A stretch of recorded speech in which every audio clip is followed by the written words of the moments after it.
Hi everyone, welcome back to my channel. My name is Foxy and this is Foxy Books and Planning. Today is my April 2020 reading wrap up. And this was not a very good month for my reading overall. I kind of have hit a reading slump in the second half of the month. And with the way my job is going right now, I just really haven't had a whole lot of time to listen to audiobooks or even read books. And when I have had the time, I've either been doing stuff for other videos or I just haven't really felt like reading. So while I am happy with what I did this month, it could have been better. So to get started with my things that I finished this month, the very first one, or the very first book, is Once Upon a River by Diane Setterfield. I had this as an audiobook from my library. I ended up DNFing this book at 50% and gave it 2 stars overall. And my reason for DNFing it was I had been working on this book. This was the second or third time I had gotten it from my library to listen to. And while I enjoyed the writing and found the way the book was written to be something that I really enjoyed, the pacing and the plot was something I did not enjoy. And I know on this channel I've talked a lot about book pacing because it's something that really makes or breaks books for me. And it's one of the issues I have with young adult literature. It's one of the things that gets me really into science fiction and space opera. And this book, I wasn't quite certain when the book was set. It was a very unclear, and probably intentionally so, unclear on what time period we were in. We knew where we were, but we weren't quite certain when. There were indications this could have been the Middle Ages, it could have been the 19th century, it could have been, Lord knows, it could have been the early 20th century. And all I really got in terms of plot was that a man and a child kind of wander into this inn in the middle of the night while there are still patrons there, and the man dies and the girl mysteriously survives, but she is in a coma. And so these groups of people come to the inn and come to the village claiming that they are the child's family. And it's really the town debating where the child should go and who's the child's real family and who's telling the truth. And it's really, the book itself is really focused on the art of storytelling and how storytelling is done. And there's a lot of little side things where we visit each of the people in the village to kind of learn more about them, and some of the people who come to claim the girl, we get their whole backstories. And at 50%, I could not listen to any more. It's a really long audiobook. It's not as long as Sanderson or George R. R. Martin, but it's up there. It's in the 25 to 30 hour range, which is typically really long for an audiobook. Most audiobooks are somewhere between 8 and 15 hours, and this one is almost double that. Now, the longest ones I've ever done are Sanderson and George R. R. Martin. The last Brandon Sanderson novel, I think, was like 45 hours, and the next one is supposed to be 55 hours, which, whoo! But those keep me on my seat because the plot is constantly moving. And with this, normally when I listen to audiobooks, I listen to them at 0.15 or 1.5 speed. And with this one, the way the narrator was talking, I couldn't listen to it at that speed. I had to slow it down to 1.25 times normal in order to comprehend what was being said. And that just made it worse because I was like, I can't speed this up. I can't really follow what's going on easily. And I kind of threw up my hands and said, I'm not going to finish this. I'd rather read some of the other things on my list. So it gets 2 stars because I liked the writing itself and I liked the ideas that Miss Setterfield was trying to get across, but I didn't like how she was trying to deliver those messages. And I apologize if you hear my washing machine going in the background. The next one, I finally finished First, Sandra Day O'Connor by Evan Thomas. I had this from my library as an ebook and I gave it 4 stars. This is a full life biography of Sandra Day O'Connor, who was the first female Supreme Court Justice. And it was a really, really interesting biography. The way the book was split up was each chapter is a certain section of her life. And so it's kind of like, and this is where we talk about this year to this year when she was X. And it's really interesting to see her because she's a rancher, or she was the daughter of a rancher, and she always considered herself kind of a ranch girl, self-made. And then you look at like all of the things that she did in her life and all of the opportunities that she had. She was one of the first women elected to the Arizona House. She was one of the first people in one of the first women in the Arizona Senate. She was one of the earlier female judges for the state of Arizona. She could have run for governor if she had wanted to. And how she and her husband really utilized networking to their greatest advantage. Because part of the way that she got to be the nominee was that she had networked with the Chief Justice at the time. She had hosted him at a lake party a few years previously, and they had really hit it off. She and William Rehnquist were former lovers from college. So you had 2 Supreme Court justices backing her. Her husband was friends with a couple of people that were high up in the Reagan administration. It was interesting. And then to see, as you get into the chapters about her term on the Supreme Court, there's a lot of discussion about how she treated her law clerks and how her law clerks thought about her and how the politics goes on in the court. And that was just fascinating, because normally you don't think of the Supreme Court as political. It's supposed to be theoretically apolitical. It's supposed to interpret the law as it is written. And here you've got people wheeling and dealing, and we know this person's going to vote this way, so let's do this. And I really loved those sections. It was really eye-opening to how the Supreme Court works and how some of the thinking goes into the decisions. So there was that. Again, really, really enjoyed it.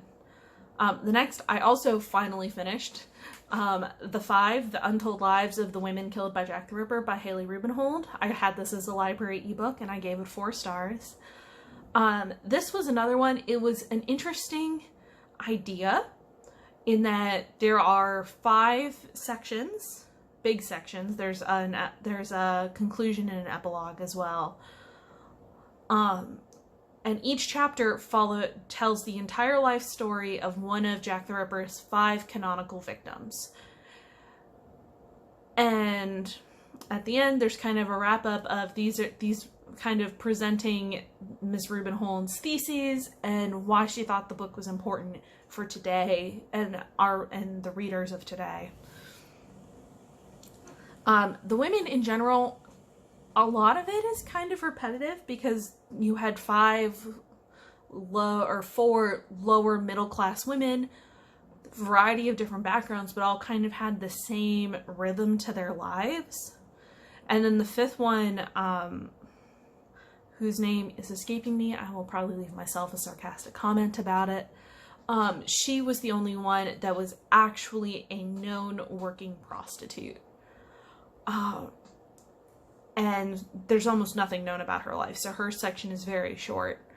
But it was a very interesting look into the working classes of the Victorian era, because a lot of times when we think of the Victorian age, we think of the Gilded Age with the very wealthy and powerful and these beautiful dresses and beautiful balls, and we don't always think about the people who had to support all of that as the maids and the iron workers and the tin workers and all of that kind of stuff. And this really gives you an insight into not only those classes, but also the kind of varying degrees of how do I put this? the stereotypical Victorian morals were applied to the different groups of people. And it also gave you, like, I didn't realize that one of Jack the Ripper's victims was Swedish, and so we also got a really good look at 19th century Sweden, which was interesting. And it was interesting to see how each woman's life, they all started from different places, but they all kind of ended up in the same place. And I think the thing for me was that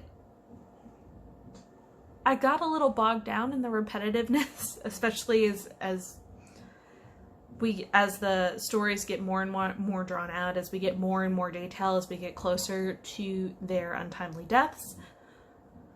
But what saved this for me to make it a 4-star book was the conclusion section, where Reuben Holden just kind of lays out why she wrote the book the way she did, why she felt the book was needed. And what she wanted to do was put the people back in these victims. Because for the longest time, Jack the Ripper has been glorified in popular culture, which I completely understand. I did a book report on him in middle school. I've done the Jack the Ripper walking tour in London. I'm big into murder mysteries, so yeah. And her saying, we've taken these women and just distilled them down into this soundbite of these 5 women who were prostitutes were killed by Jack the Ripper. And she wanted to show that, one, they weren't all prostitutes, that the Victorian definition of a prostitute is a lot different than what we would define as a prostitute, and that the middle classes and lower classes had a different norm than we would normally associate with the Victorian age. And that these women were women who had families, children, husbands, and that they weren't just murder victims. And I really liked that. And then she brought up Me Too, and she kind of said with the Me Too movement kind of inspired me to write this, as we always focus on the man in the story and let us focus on the women. And I was like, if you had put this in like the first page of this book, it would have explained it better. If you had put like an introduction and it's like, I wrote this because of this, and this is the lens I'm taking on this book, I would have appreciated it more. But I did enjoy learning so much more about the lower classes. I enjoyed learning more about these 5 women and their circumstances. And I'm happy to finally finish it. So, moving on to lighter topics. The next book I finished this month was Undeading Bells by Drew Hayes, which is Fred the Vampire Accountant, book 6. I purchased this as an audiobook from Audible and gave it 5 stars. I love this series. This book, well, I don't know how much about it I can say without spoiling too much of the contents for those of you who have not read the Fred the Vampire Accountant series. It definitely is not one of the stronger books in the series, I will give it that, but I did find myself compelled to get through it a lot faster than some of the others. Though, my one thing I will say is that, so one of my favorite characters in this series is a guy named Arch, and he is he's actually one of the top agents for the agency, which is kind of like an FBI for the supernatural. And he's one of their primary trainers. He's training 2 of Fred's friends, and they live in the same house, all that kind of stuff.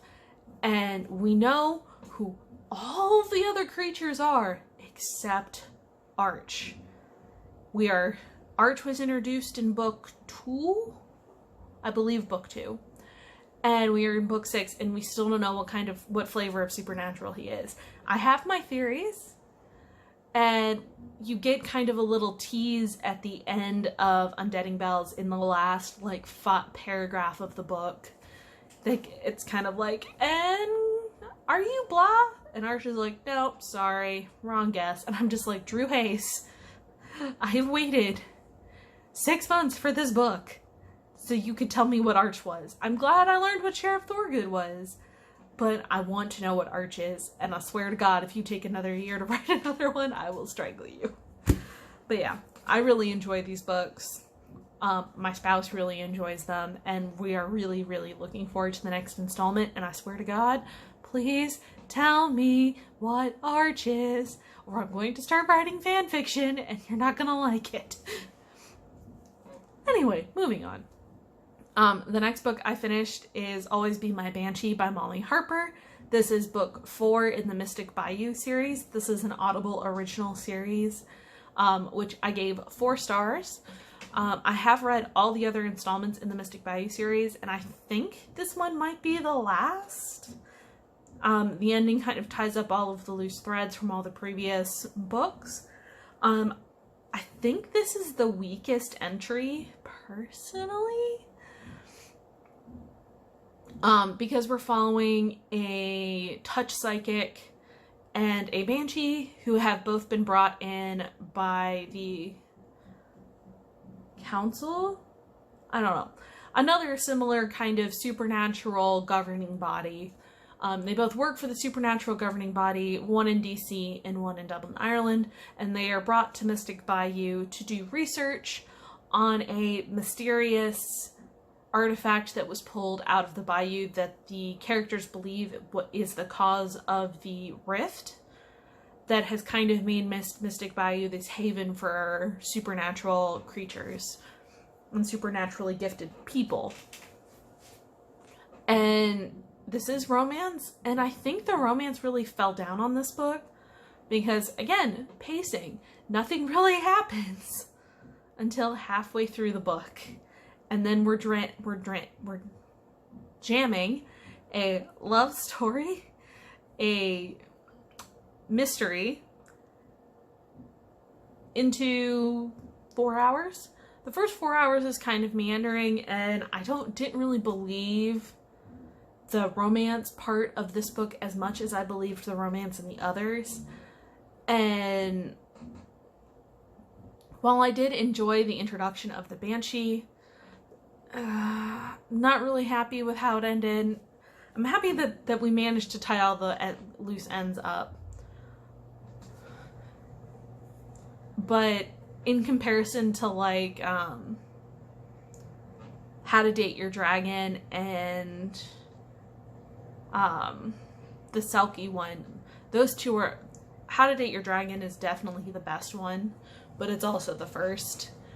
And then the Selkie one is also a really good one. And the short story as well. But I really wanted to like this. I liked it mostly. It was just the pacing and the love story, the central love story, were just kind of iffy for me. And that is why it got 4 stars. Alright. The last book I finished this month was The Invisible Man by H.G. Wells. I got this from my library as an audiobook, and I gave it 4 stars. So The Invisible Man is kind of a classic. It gets thrown in the horror genre, but I get it as more of a sci-fi novel, where a man has created a serum to turn himself, or to turn living things invisible. And the only thing that doesn't remain, or that remains visible of the person or or whatever creature has been made invisible, is the backs of the eyeballs. Because for some reason, the backs of the eyeballs just don't absorb the serum the same as the rest of the body, and no matter what this guy has done, he hasn't been able to make it go away. And the book kind of has 2 different sections to it. So we have the first half, which is more of a horror novel, where a mysterious man comes into town, weird things start happening, and the town starts sharpening their pitchforks. And then you have the second part, where the Invisible Man has broken into a man's house and is telling the man his story and trying to recruit the man to help him out, to get him clothes, help him with his serum to make himself visible again, and it just shenanigans. I really enjoyed it. It's really short, which I appreciate. Most of H.G. Wells's things are really short. You can probably read one of them in one a day and get through most of them. I do appreciate it. It's a classic. I'm happy I finally knocked it off my list because the last time I read it, I was a wee bairn and was reading the illustrated classic, abridged classic for children, which is a little different than the original. But that being said, I did really enjoy it, and I'm hoping to get some more classics knocked off my list this month or this year. All right, it's time for everybody's favorite game show. How much progress did I make on my books this month? I'm gonna give you a hint.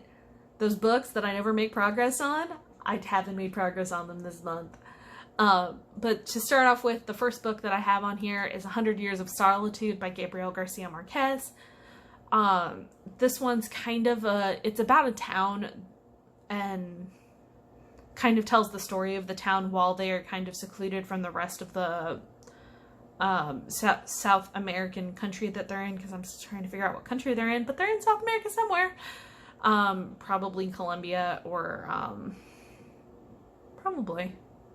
I'd have to look back. I have this as a library audiobook and I'm 31% of the way through it. I am really enjoying it. I do enjoy Gabriel Garcia Marquez in general. His magical realism is really interesting, and his way of doing plots requires you to really think about it, and probably I'm going to have to reread this one as a physical book at some point in order to really get all of the nuances. The next one is The Color of Magic, which is Discworld Book 1 and Rincewind sub-series Book 1 by Terry Pratchett. I have this as a library ebook, and I'm 52% of the way through. Basically, a guy from the underside of Discworld shows up in Ankh-Morpork wanting to be a tourist with a magical walking chest full of gold and a camera. And Rincewind has been tasked by the patrician of the city to keep the traveler safe.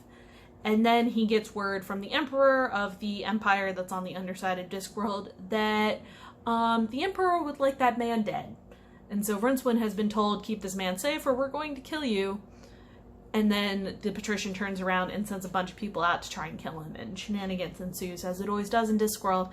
I'm really, really enjoying this one, and I'm probably going to have this one done in the near future. The next book on the list is Wolf Hall by Hilary Mantel, which is the first book in her Thomas Cromwell, I believe it's trilogy, could be series trilogy, I'm going to go with, because there's 3 of them right now. The third one is going to be released later this year. This is a library audiobook, and I have made 18% progress from the previous month. I am now over 50% of the way through, and I just had to return it to my library for the second time. Very interesting, very, very detailed, very, very deep divey. We'll see how the rest of the book goes, because we're 50% of the way through a 30-hour audiobook, and Catherine of Aragon is still queen. And we'll see. I know, the way I understand from looking at the summaries, I know the first 2 books cover Anne Boleyn. So I have a feeling that Anne Boleyn is going to die somewhere. Probably at the end of book 2. Probably, if I was having to guess. And then book 3, which would be the last of the trilogy, would be Anne of Cleves and Thomas Cromwell's downfall. That would make sense. Yay, look at me, puzzling things out. But I'm enjoying it, but it's a slog to get through, because it's a lot of dense detail and a lot of conversation. But we'll see. Alright, next, Love in the Time of Cholera by Gabriel Garcia Marquez, my library ebook. I made 1% progress this month. I know. Hey, it's progress. I'll take 1% progress. Still liking it, definitely slow going it because I'm trying to get all these other things read, but hopefully I will get this done in the near future. The next one's just going to run through because none of these have progress. Are we surprised? The Family Upstairs by Lisa Jewell, library audiobook, just got it back today as I am filming this, so haven't made any progress since March. Hi everyone, Editing Fox here. So as seems to be my current MO, I actually finished The Family Upstairs in the day between the day I filmed this and then when I am now editing. I ended up giving the book 3 stars overall. The last kind of third that I had to read was not the greatest, and I found that the actual plot and the suspense of the book did not live up to what it was billed as. This is much more of a family drama than it is a thriller. There are some thrillery elements. There is a big reveal at the end, but I didn't feel like that reveal was treated like a big, amazing reveal. There are 3 narrators. It's not very clear when they flip back and forth, and overall, I just really didn't enjoy this as a thriller, and that is why I gave it 3 stars. Children of Blood and Bone by Tony Adeyemi. No progress because I was working on those very dense nonfiction books, so I will be getting back into this probably this month. Lord Fowl's Bane by Stephen R. Donaldson, which is a personal ebook, no progress. Heart of Europe by Peter Wilson, personal audiobook, no progress. And A Night of Seven Kingdoms by George R. Martin, library ebook, no progress. Are we really surprised about any of this? We are not. Someday I will make progress on these books again. Someday. And so that brings us to the on deck section. So I have 2 things on deck this month, if I can get some stuff cleared out of my currently readings. So the first is East of Eden by John Steinbeck. I have this on loan from my library as an audiobook. Never read it before. The only John Steinbeck I've read is Of Mice and Men, which I read in high school, which if you are an American watching this, you probably also read it in high school and probably also had some nightmares about rabbits while you were reading it. So I'm hoping this will be interesting. And then the next one is Childhood's End by Arthur C. Clarke, which I have from the library as an ebook.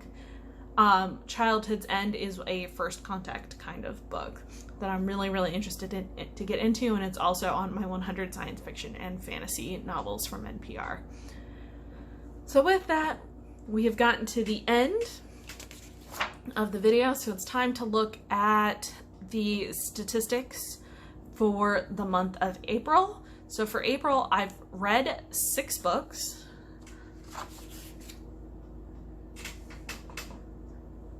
I have 9 books on my currently reading list and 2 books on deck. And if we look at the progress I made this month, I have read an entire book plus a little bit. So I have a whole nother book's worth of progress. So really 7 books, 6 books completed, and a book worth of progress. So not the best reading month. I'm hoping to kick myself out of my slump here in the near future, but thank you so much for tuning in. Please do remember to like and subscribe, and I will catch you all in another video. Thanks. Bye.